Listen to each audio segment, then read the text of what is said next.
Izpit znanja slovenščine na vstopni ravni. Izpit slovenščine na vstopni ravni je mogoče opravljati večkrat letno. Roki izpitov in lokacije so objavljeni na spletni strani Centra za slovenščino kot drugi in tuji jezik.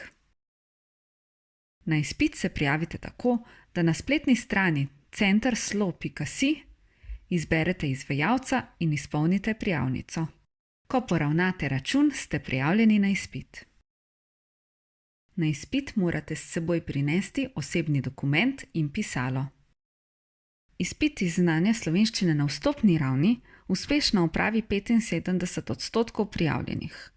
Ta izpit ne zadostuje za stalno bivališče ali za državljanstvo. Izpit je sestavljen iz 4 delov. Branja, ki traja 25 minut, poslušanja, ki traja 15 minut, pisanja, ki traja 20 minut in govorjenja, ki traja 30 minut. Od tega je 15 minut namenjenih pripravi na odgovarjanje na vprašanja. Na vstopni ravni je potrebno razumeti kratka besedila in sporočila in iz napisov, oglasov ali obvestil prepoznati imena, kraj, čas, ceno in druge osnovne informacije. Kratke novice lahko najdete na spletni strani RTV in tako vadite branje. Tukaj je nekaj primerov nalog iz izpita.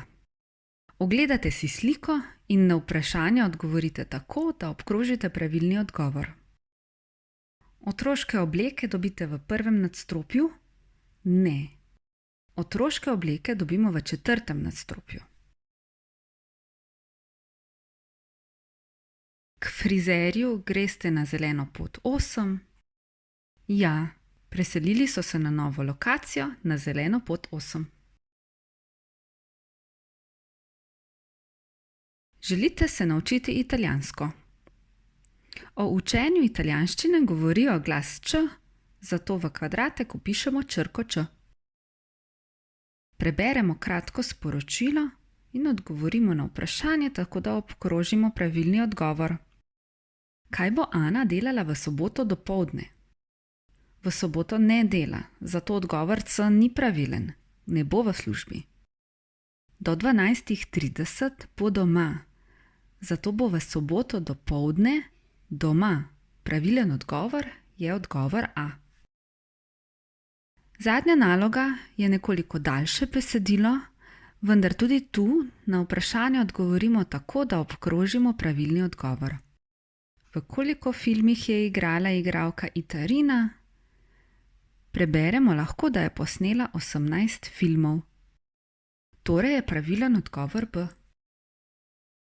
Pri slušnem delu je potrebno iz preprostega pogovora prepoznati kraj, čas, ceno in druge preproste informacije in kratka navodila. Na vprašanja tudi tu odgovorimo tako, da obkrožimo pravilni odgovor ali napišemo kratek odgovor.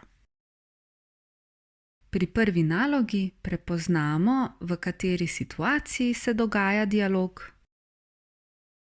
Pri drugi nalogi slišimo več krajših besedil.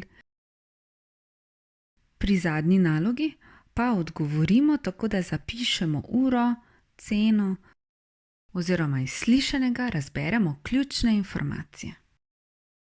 Na vstopni ravni je potrebno znati izpolniti obrazec, pisno vprašati za informacije, napisati preprosto besedilo in preprosto opisati sebe, druge osebe, predmete in prostore. Primer prve naloge je, da izpolnite prijavnico, torej obrazec, in nato napišete 2 vprašanji. Kje bo tečaj in kakšna je cena tečaja? Pri drugi nalogi odgovorimo na sporočilo.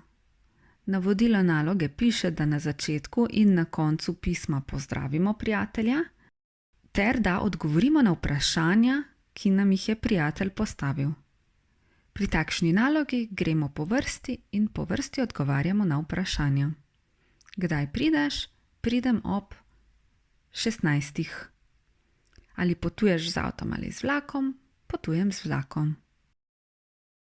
Zadnji del izpita na vstopni ravni je govorjenje, kjer je potrebno znati opisati sebe, opisati sliko in znati, kaj naročiti ali nakupiti oziroma voditi kratek pogovor. Za ta del izpita imamo na voljo 15 minut časa, da se na naloge pripravimo.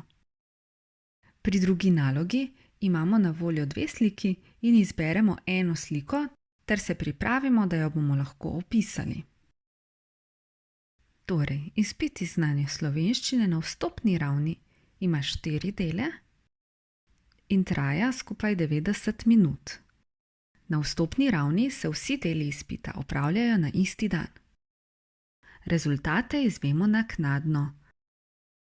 Število opravljanj izpita ni omejeno. Če nam prvič ne uspe, se lahko ponovno prijavite in poskusite naslednjič. Srečno!